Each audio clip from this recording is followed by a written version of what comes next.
Daily. Taste the Daily. ఉచంలో ముందుగా ఒక breaking news అంతోంది. Telangana cabinet కీలక నిర్ణయం తీసుకుంది. రిజర్వేషన్లపై పరిమితి ఎత్తివేస్తూ కేబినెట్ నిర్ణయించింది. అసెంబ్లీలో ఈ బిల్లు పెట్టాలని నిర్ణయం తీసుకున్నట్లుగా తెలుస్తోంది.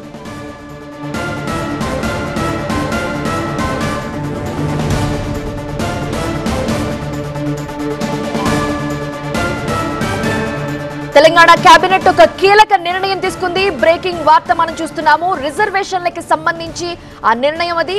రిజర్వేషన్లపై పరిమితిని ఎత్తివేస్తూ కేబినెట్ నిర్ణయించింది. అసెంబ్లీలో కూడా బిల్లు ప్రవేశపెట్టాలని నిర్ణయించారు.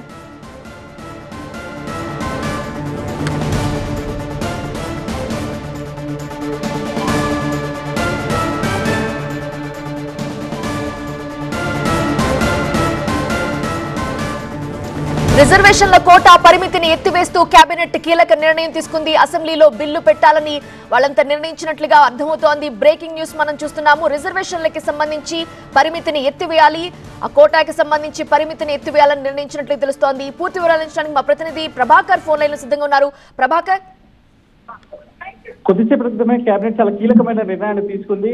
42% రిజర్వేషన్ బిల్లును ఏదైతే ప్రభుత్వం తీసుకురావాలని చూస్తుందో దానికి అనుగుణంగా ఇప్పటి వరకు ఉన్న రిజర్వేషన్లన్నింటినీ కూడా రద్దు చేస్తూ కేబినెట్ నిర్ణయం తీసుకుంది. దీన్ని మళ్ళీ 42% కోసం అసెంబ్లీలో బిల్లు పెట్టాలనే నిర్ణయానికి వచ్చినట్టుగా తెలుస్తుంది. కేబినెట్ తీసుకున్న ఈ నిర్ణయం దాదాపు సంచలనంగానే చెప్పొచ్చు. తెలంగాణ ప్రభుత్వం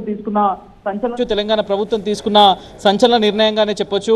మొత్తం ఇప్పటి వరకు ఉన్న రిజర్వేషన్స్ కోటాను అంతటినీ కూడా ఎత్తివేయాలని నిర్ణయాన్ని కేబినెట్ తీసుకున్నట్టుగా తెలుస్తుంది. దీనివల్ల ఇకపై న్యాయ చిక్కులు ఉండకుండా, అట్లాగే ఎట్లాంటి చిక్కులు అంటే కోర్టుకు ఎవరు వెళ్లకుండా, అట్లాగే ప్రతిపక్షాల నుంచి ఎట్లాంటి ఇబ్బందులు లేకుండా ఉంటుంది అనేది అయితే కేబినెట్ భావించినట్టుగా తెలుస్తుంది. ప్రభుత్వం మంత్రుల కమిటీ తీసుకున్న మూడు నిర్ణయాలలో దేన్ని కూడా కన్సిడర్ చేయకుండా కేవలం ఈ కొత్త నిర్ణయానికి వచ్చినట్టుగా అయితే తెలుస్తుంది. మొత్తం ఉన్న రిజర్వేషన్ క్యాప్నంతా ఎత్తివేసి 42% కొత్త రిజర్వేషన్ జీవోను తీసుకురావాలి, దీనికోసం అసెంబ్లీలో బిల్లు పెట్టాలి అనేది అయితే ప్రభుత్వం భావిస్తున్నట్టుగా తెలుస్తుంది. సో దీనిపైన కేబినెట్ ప్రధానంగా చర్చించింది.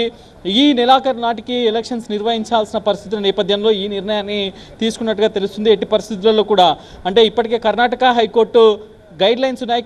కర్ణాటక హైకోర్టు చాలా క్లియర్గా చెప్పింది. ఎక్కడైతే శాస్త్రీయంగా సమగ్ర కులగణన చేసి ఆ రిజర్వేషన్ల ప్రాతిపాదికను ఎంపిక చేసుకోవచ్చని కర్ణాటక హైకోర్టు ఇచ్చిన తీర్పు మేరకు దాన్ని అనుసరిస్తూనే ఈ మొత్తం డెసిషన్ కూడా కేబినెట్ తీసుకున్నట్టుగా తెలుస్తుంది. ఎక్కడా కూడా జ్యుడిషియరీ ఛాలెంజెస్ లేకుండా, అవి రాకుండా చూసేందుకే కేబినెట్ ఈ నిర్ణయం తీసుకున్నట్టుగా తెలుస్తుంది. మొత్తం మీదుగా అయితే కేబినెట్ తీసుకున్న నిర్ణయం సంచలనంగా మారింది. దీనికి సంబంధించిన బిల్లు ఈ సెషన్స్లో పెడతారా, మరొకసారి ప్రత్యేక అసెంబ్లీ సమావేశం అవుతుందా అనేది అయితే చూడాల్సి ఉంది. రేపు కాళేశ్వర కమిషన్కి సంబంధించిన రిపోర్ట్ ఉన్న నేపథ్యంలో దాని చర్చ తర్వాత ఎంబటే దీన్ని బిల్లు పెడతారా అనేది అయితే చూడాల్సి ఉంది. మరికొద్ది సేపట్లో అధికారికంగా ఏం జరిగింది కేబినెట్ లో అనేది. ప్రభాకర్, అంటే తెలంగాణలో బీసీలకు 42% రిజర్వేషన్ అమలు అవుతుందా లేదని ఒక సస్పెన్స్ అయితే కొనసాగుతున్న నేపథ్యంలో ఇప్పుడు పరిమితి ఎత్తివేయడం అంటే ఏం జరుగుతుంది?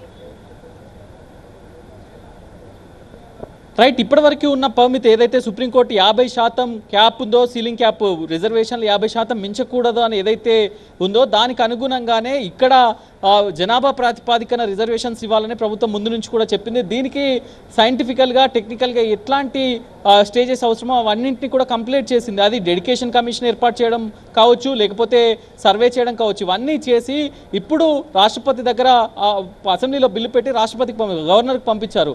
గవర్నర్ రాష్ట్రపతి కోర్టులో వేశారు కాబట్టి ఇది తేలడం లేదు. కాబట్టి అసలు మొత్తం రిజర్వేషన్స్ని కోటాను తీసివేసి దాని తర్వాత మళ్ళీ 42% రిజర్వేషన్స్ ఇస్తూ ప్రభుత్వం జీవో జారీ చేయాలనేది అయితే నిర్ణయించినట్టుగా తెలుస్తుంది. ఇది స్థానిక ఎన్నికలకు సంబంధించినంత వరకు మాత్రమే అనేది మనకైతే తెలుస్తుంది. సో ఇప్పటి వరకు ఏదైతే రిజర్వేషన్స్ ఉన్నాయో దాని వరకు 42% మళ్ళీ కొత్త బిల్లును తీసుకురాబోతున్నారు, కొత్త ఆర్డినెన్స్ తీసుకురాబోతున్నట్టుగా అయితే తెలుస్తుంది. రైట్ ప్రభాకర్.